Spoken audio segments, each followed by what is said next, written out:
Dünyanın ən sıxıcı makyaj videosuna xoş gəlmisiniz. O qədər sakit danışıram ki, baxanda özümün ürəyim sıxıldı. Görün sizdə necə?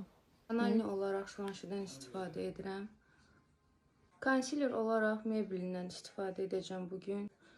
Tart və ya Huda Beauty ehtiyac görmədim. Bu da örtücülüyü pis deyil. Yəni çatlara dolur biraz, amma yəni qiymətini nəzərə alsaq bir zəhmət dolsun yəni. Gərək sabitləyəsiniz pudra ilə. Ki bir Tart və ya bir Huda Beauty deyil.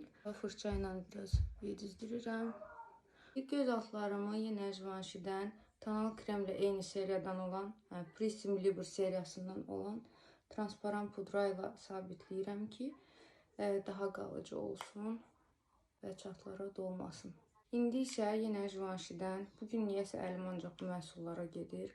Health Glow bronzerini istifadə edirəm. Bu əslində pudra olaraq keçir, amma mən bunu bronzer olaraq istifadə edirəm. Çox qəşəng, sakit bir tonu var, yəni çox kəskin qalmır və dərimlə bütünləşir. Biraz da parlaqlıq var içərisində. Burnumu da yüngül var, konturluyum. Yenə bunu, eyni məhsulu gözümün üstünə də keçirəm. Gündəlik makyajda ten istifadə eləmirəm. Ərinirəm. Ehtiyac duymuram. Sevmirəm, bilmirəm.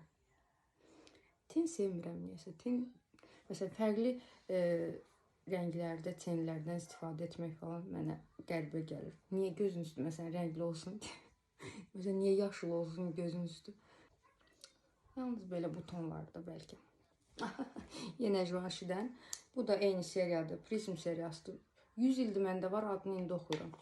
Baxın, belə toz şəklində ənlikdir. Bunu da bəyənirəm.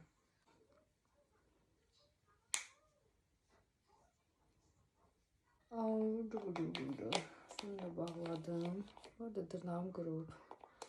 Biraz maskara.